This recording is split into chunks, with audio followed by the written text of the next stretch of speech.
Durbin Keeney is a veterans specialist directing what's being called the Duluth Veterans Place. The layout here will be so wheelchair accessible right out this door here, and someone can go right across our other building. So this is really exciting for me and what we're going to be able to do. We also have a couple other units that are accessible too, but this is something we've never had before.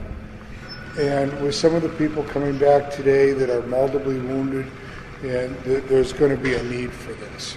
This dream has been 15 years in the making for Keeney. Construction started in February and should be done in about 1 month. There are 14 units for 21 veterans. He says transitional housing is key to returning veterans, as well as veterans of other eras. I know when I came home after 22 hours, I was expected to be just like everybody else. It doesn't happen. They're better today because of programs like Beyond the Yellow Ribbon, preparing the families and the individuals before, during, and after. And the follow-up, the 30, 60, 90-day programs that's done by the Guards and Reserves. But it's still that quiet time. And how do you deal with that?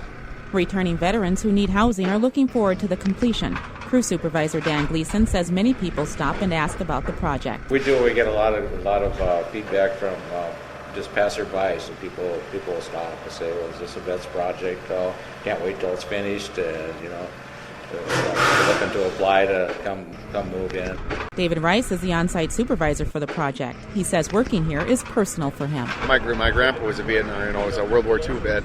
Because we're Vietnam vets, so we on the weekends actually volunteered and finished up the garage and finished that up for the vets just to kind of give back a little bit, One of Keeney's favorite features is a tribute wall on the buildings outside. It will honor veterans, their families, and the organizations that donated money. The wall will say on behalf of those who have served, on behalf of those who are serving, and in honor of those who will serve.